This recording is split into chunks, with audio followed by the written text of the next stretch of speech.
Oppenheimer is written and directed by Christopher Nolan and stars Cillian Murphy as the title character, and is the real-life exploration of J. Robert Oppenheimer, an American scientist, largely known as the father of the atomic bomb. Anytime Christopher Nolan releases a new film, there's a lot of excitement, obviously. He's made tons of great movies and is one of my favorite filmmakers. He's also one of the few filmmakers operating today that really cares about cinema and actually is given the budget to be able to make films that support it. He shoots on film. He does everything practically. He wants as little CGI as possible and has claimed that there is not one CGI shot in the entirety of Oppenheimer.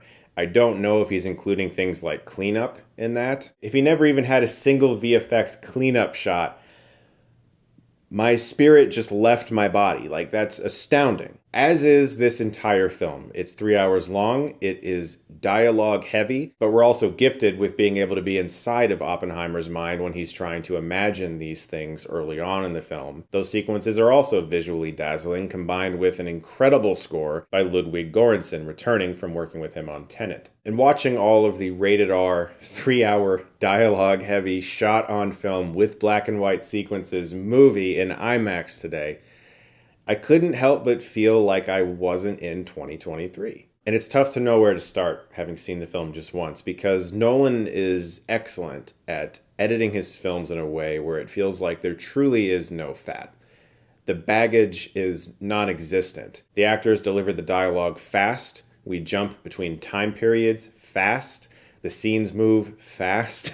The 3 hours feels more like 2.5. Somewhere 30 minutes evaporated while I was watching Oppenheimer. And there is just no way that you're going to get everything on first viewing, because there are so many character nuances happening, moments of history that are being depicted in the blink of an eye, things you might have heard about or seen on covers of magazines flash by so quickly, and you're like, oh, that was that. Yeah, I remember hearing about that. Or pieces of the movie feel so important, but Nolan sort of lets them take a back seat in a way that makes them feel less cinematic. And I mean that as a compliment. It doesn't feel like Nolan is treating his subjects like they are characters in a movie.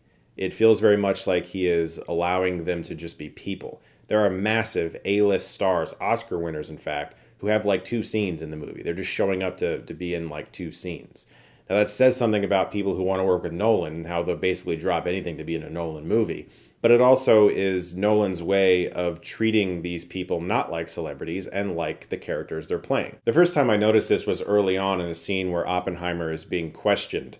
And this is a sequence that we go back to a lot in the film. But throughout that sequence, his wife, played by Emily Blunt, is just sitting behind him. And occasionally you will see her in coverage, but she doesn't get a close-up or even really an acknowledgement that that character is there until that character becomes important to the scene.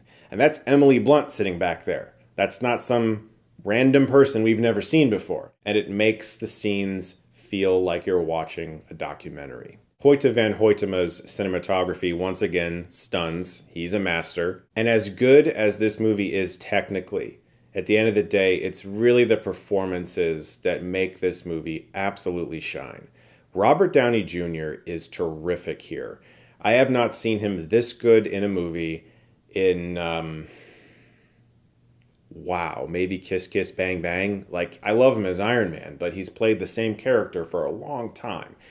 This is a phenomenal performance, and I would not be shocked if he was nominated for Best Supporting Actor. But Cillian Murphy, in his first lead role in a Nolan film, should absolutely receive an Oscar nomination. His work is amazing here. He not only looks a lot like Oppenheimer, but every scene, he is just captivating. And it goes beyond his incredible eyes. It's just that he is always on. Never for a second did I look at him and see the guy from Red Eye or Scarecrow or any of the other films he's been in. I saw Oppenheimer and I saw his version of him. Truly a remarkable performance. And the film is filled with them. Florence Pugh in her limited screen time is excellent. Emily Blunt in her limited screen time is excellent. In fact, she might have my favorite scene in the movie, where she's given a chance to answer some questions from some authority figures and really stuns in that scene. There will be a lot of people who find the film boring because it's a 3-hour rated R adult drama with black and white scenes and a lot of dialogue. And if that's not your cup of tea, well, go watch another movie, I guess. There's a lot of other things you can watch. I really love the fact that I got to see a film like this in theaters tonight, and I hope that other people do too. Now, I do have to mention one thing, and that is the sound mix. The sound effects are incredible. The musical score is great. But like a lot of Nolan's recent films since Dark Knight Rises, his dialogue pass feels muted, it feels echoey, and I would say I discerned about 75% of the dialogue. So there's a large chunk of the movie where I was like, what did they just say? And I know a lot of these complaints were lobbied towards Tenet, a lot of these complaints were lobbied towards Dark Knight Rises, and it's back. It's, I don't know exactly what is going on, but I found myself straining to listen to a lot of scenes. And then there were others that sounded fantastic. And I understand that Nolan is probably going for some sort of documentary-esque realism with scenes where people are walking around in crowds and you can't quite understand what they're saying, because in real life it feels that way too. But as much as I enjoy realism in my films, I also want to understand what people are saying, especially when the looks on their faces seem to indicate something important was just said, and I didn't quite hear it. So if you had that issue with some of Nolan's recent films, you're probably going to have it again here. I saw the film in IMAX. It was exceedingly loud. I don't know if it'll play the same way at a regular theater. I can't answer that question. I'm pretty sure the IMAX theater I saw it in was pretty state-of-the-art, so I don't know what else to say about the dialogue in Nolan's recent films. It's been said enough. It's clearly a choice. Beyond that aspect of the sound mix that I'm sure will be a little easier to digest when you watch the film with subtitles, this is truly a monumental achievement. It's a character study of a very complex person who could be viewed as a hero and a villain to so many people that the movie does a terrific job of balancing that legacy. You should definitely see Oppenheimer. It's fantastic, especially to support what feels like one of the last filmmakers who's making films along these lines. It really just seems like these budgets are given to a handful of people, Nolan being one of them, and I'm glad that he's taking that money and making challenging adult dramas. Guys, thank you so much as always for watching. Look forward to more videos very soon, and if you like this, you can click right here and get Stuckmanized.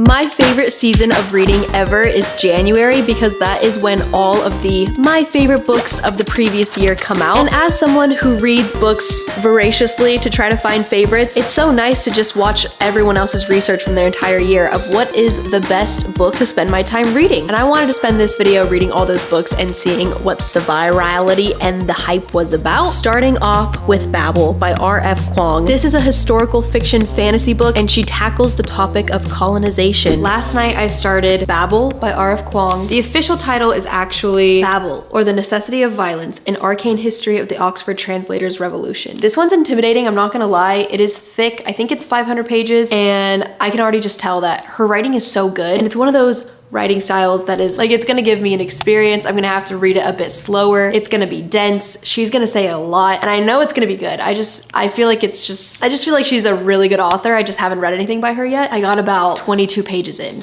So at this rate, I'm not gonna finish it anytime soon.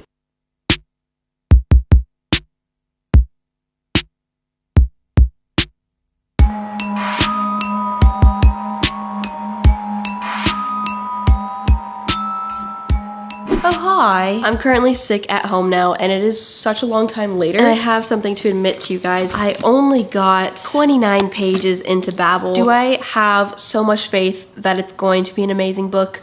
Yes, but it is a little bit slow to get into, and I was already in a little bit of a reading slump, so it was a little bit of a difficult choice for me. So then I downloaded Tomorrow and Tomorrow and Tomorrow by Gabrielle Zevin on my Kindle, because it is just sold out everywhere, because that's how popular it was. And I read one chapter, and it was also slow to get into, but going to be a great book, I'm assuming, because it's one of the most popular of 2022. So that's the update. I'm like literally one chapter into each book, but I've been sick at home, so I need to use this time to actually read. But I've been playing chess more than reading, so my hobbies are fighting each other right now. Yeah, we'll see which one I pick up today. I'll update you when I actually start reading something. Following the order that I read these books, after reading 20 Pages of Babel, I started Tomorrow and Tomorrow and Tomorrow by Gabrielle Zevin. This is just a general fiction book, which I really don't read much of, but after this video, I think I might start. This one is a past-present timeline where we follow Sam and Sadie, which are video game creators. We follow them from when they're kids all the way up until their late 30s, as well as even some of their parents' backstories, and their very strange relationship as they clearly love each other but are never in a relationship. I am 41% into Tomorrow and Tomorrow and Tomorrow. I decided it's the one that I would get into faster than Babel, because previously I think I told you I got one chapter into both. And yeah, actually this one did start picking up pretty quickly after I continued on a little bit, and we're following Sadie while she's in the hospital with her sister who has leukemia. She goes to the game room to just play some video games while she's at the hospital, and she meets this boy there named Sam, and they start talking about video games a little bit. It's nice and fun. She doesn't think much of it. She goes home, and then the nurse talks to Sadie's mom and is like, was Sadie talking to that boy Sam in there? And it turns out this kid Sam was refusing to talk to anyone, and Sadie was the first person that he spoke to. So that was very interesting immediately. And then we follow them in the present timeline when Sadie is at school and she's trying to build video games as a profession, and she has this like crazy strict professor, and it's very interesting, and she starts dating her professor, and that relationship is very interesting to read about. And it's just so wild that I'm only 40% of the way through the book because it feels like I've read an entire book already. I have no idea where the story is leading. I don't even really know the overarching themes of the story, but I do know that I love Sadie and Sam. Sam is half Korean, which is really fun to read about, half Asian character. I feel like have I ever read about it? I don't know, but I never thought reading about characters creating video games together would be so interesting. But here we are. The writing is fantastic.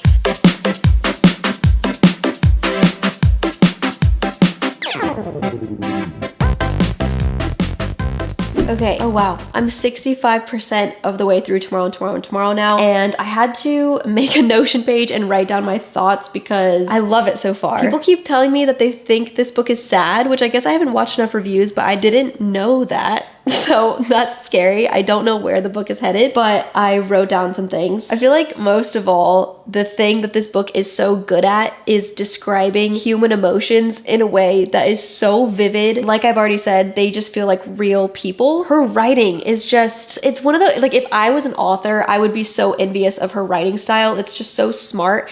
And there's this random part where Sam is in his car and he hits what he thinks is a coyote, and he takes it to the vet, and it's not a coyote, it's a dog. And he adopts this dog, and every time he takes it on a walk, people think it's a coyote, and he's like, it's not a coyote, it's not even half coyote. And one day he's at the dog park and some woman in LA screams that there's a coyote attacking all of the dogs and to pick up your dogs and run. So he picks up his dog and he starts running because he thinks there's a coyote.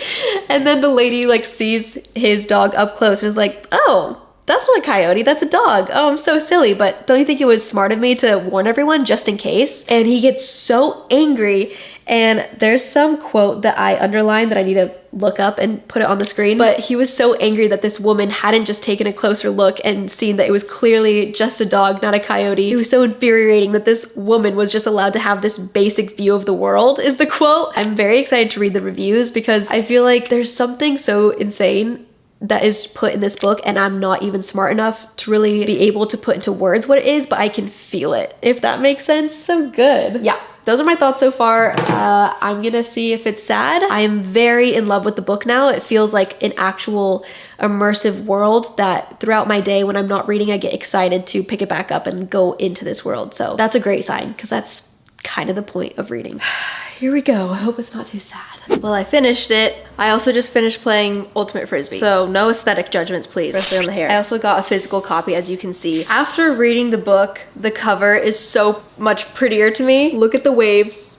They may or may not be part of the video game that they build. This is just the coolest cover. I want the holographic one, but even getting this one was so difficult. Oh, guys. my review of this freaking book. Honestly, I can't imagine reading it physically. It must have probably felt so long. Reading it on Kindle kind of makes you lose your sense of like how big a book is. And this is only like, it's less than 500 pages, but it feels 1,000 pages long because of how much information we get about everyone. I've given it some time and I'm gonna give this book a 5 out of 5 stars. I'm obsessed with it. Right after filming that previous clip, the saddest scene ever happened in the book. Maybe search up trigger warnings because I read that right before bed and I just wasn't, it's so unexpected. It was so shocking and so jarring and obviously so tragic. It's so sad, but this book is so good. It's a 5 out of 5 star read for me. Hello there. A few days later now. This video has taken me so long that I don't even remember the last time I've updated you. I don't even really remember telling you that I had started Babbel other than when I had originally started it, but then I took a break and read Tomorrow, and then I came back to this. No, I did say that, didn't I? Okay, well, anywho, I am now on page 278. There are 540 pages, I believe, so we're halfway through. This is a very dense read. Her writing is very good. She is clearly a talented author. So we're following this boy named Robin. He's from China and the city that he lives in has a plague sweeping through it and it kills his mother. And right after his mom dies, this white man comes with silver because in this fantasy world, silver is the magic system and silver bars can like make trains run faster. It can heal sicknesses, stuff like that. So this white man comes with a silver bar, cures Robin of whatever the plague was, and then it brings him to America and starts training him in all sorts of languages so that he can one day be admitted to Oxford University. And then you're following him as he actually goes to Oxford University and they continue the study of languages because in order for the silver bars to work, you have to be proficient in multiple languages. The magic system in this book is like the most unique thing I've ever read. I don't understand how her imagination thought of this and I can barely even describe it to you because that's how smart it is that it's just difficult to describe, but they have to be so proficient in languages they can actually dream in them so that they can like say a word in one language on one side and another language on the other side. And that's how the magic system works in the silver bars. So yeah, it's such a unique and just clever way to describe colonization in a fantasy world with the craziest magic system of all time. It's one of the most impressive books I have ever read, but it is also very slow. But I feel like it is a book that you should just read slowly and digest because it's saying a lot, you know? So I'm halfway through, been reading it for like definitely over a week. I'm gonna keep getting through it.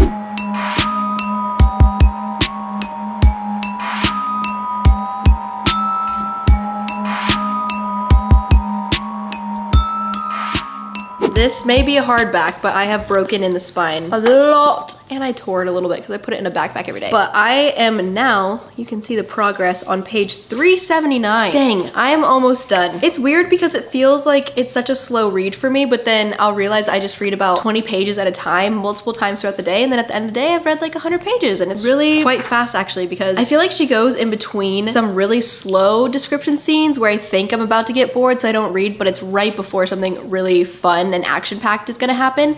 And then it's action-packed for a few pages and I fly through that.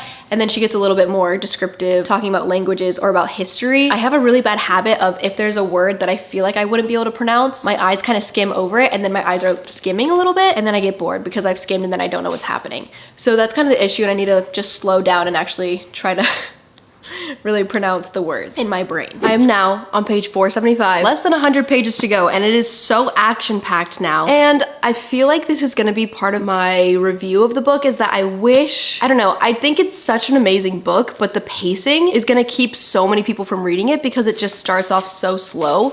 And I wasn't even expecting this book to ever get action-packed because that's just not the vibe it gives off from the beginning and how slow it is. And then it's like I mean, I knew it was fantasy, but it's like, you know, fantasy action scenes. Nothing like all that magical though, because the only real fantasy element is that silver is the thing that like makes the entire world run. So it's just very political over the fight for silver. It's not like action scenes where they're flying in the air and shooting fire out of their hands or anything like that. It's just like protests and war and scheming and stuff like that. I'm gonna finish this book today and it'll be such an accomplishment. Also look, I finally caved and bought one of these Stanleys. I feel way too suburban and preppy and mom like. Hey, they're so good.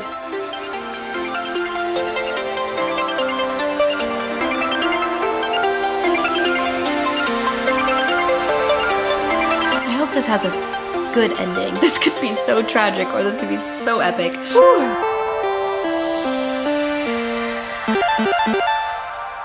For the last book, I saw this thing everywhere except for actually on my phone. I saw it every time I went to Barnes & Noble. I saw that it had awards, but I never actually heard people talking about it really. And that is Lessons in Chemistry by Bonnie Garmis. This is a historical fiction, which I actively avoid because it just sounds boring, but this one actually sounded super fun. I've been listening to the audiobook of Lessons in Chemistry by Bonnie Garmis whilst reading Babel. The audiobook is so good. The narrator is the reason I actually chose the book, and then I also was like, oh, this is actually one of the most popular books of the year. We're in the 1960s, and she is a chemist. It is one heck of a story, I'll tell you that. I'm now on page 260. It's actually quite easy to read, and you just kind of fly through it because it's so funny and almost addictive to read.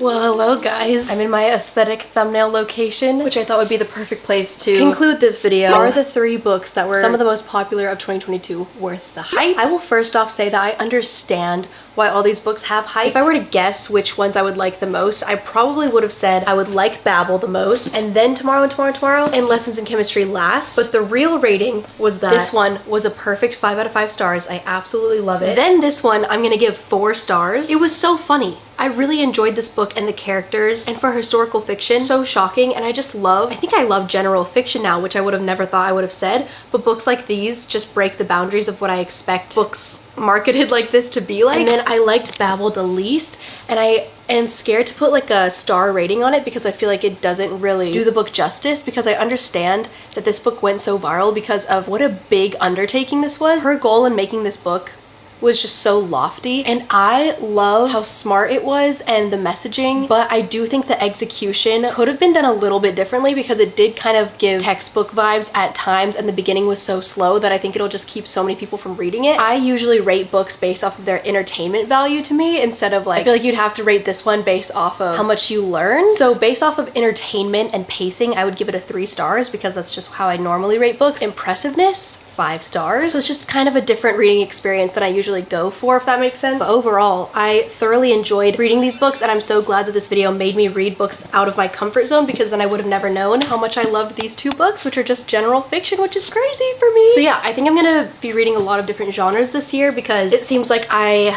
always enjoy books that I would never think that I would like. So I already started a new reading vlog on my vlog channel, so go check out that channel if you're not subscribed over there. And I'm also gonna try to post little fashion-y plus book type content on my Instagram, and then I also have TikTok, which I pop onto sometimes. So I'll see you guys somewhere else on the internet. Thank you so much for watching this video, and I'm gonna leave now.